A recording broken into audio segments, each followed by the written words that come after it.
तो यहाँ पे आप क्या करेंगे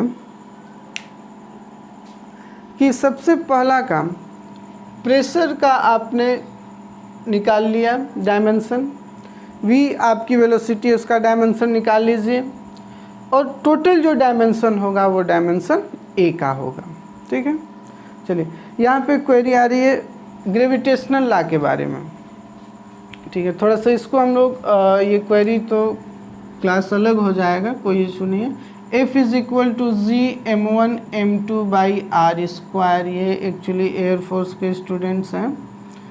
F is equal to 1/4πε0 q1q2/r²। ठीक है भाई, चलिए इसमें देखिए एक कूलम लॉ में हम लोग पढ़ते हैं, थोड़ा सा ये एडवांस हो जाएगा लेकिन कोई इशू नहीं है, इसको आगे चल के हम डायमेंशन में शामिल कर देंगे। ठीक है, एक कूलम लॉ है, सेम यही चीज़ जो अभी हमने फोर्स अप्लाई के लिए पढ़ा ग्रेविटेशनल में कि दो मास एक दूसरे के ऊपर फोर्स अप्लाई कर रहे हैं तो उनका हमने डायमेंशन निकाला।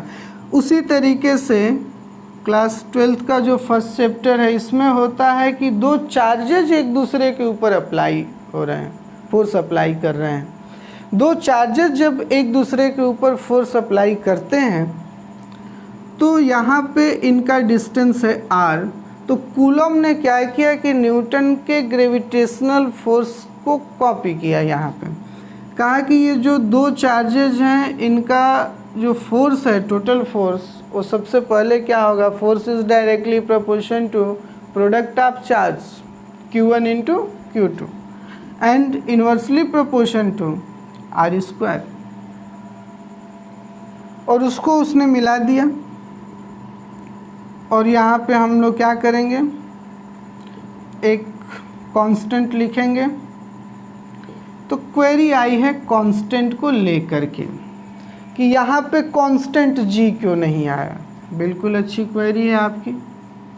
देखिए सेम फार्मूला दिखाई दे रहा है, ये ट्रिक बिल्कुल सही था, लेकिन बात आ गई कांस्टेंट की कि यहाँ पे जब ऑलरेडी कांस्टेंट पता था तो कैपिटल जी ही डाल देते। कांस्टेंट ऐसे डिसाइड नहीं करते हैं। First of all physical quantities में आपको मैं बता दूं कि जब ये फार्मूला न्यूटन ने खोजा F इज़ इक्वल टू जी तो खोजा ही नहीं, उसने K खोजा था m1m2/r²।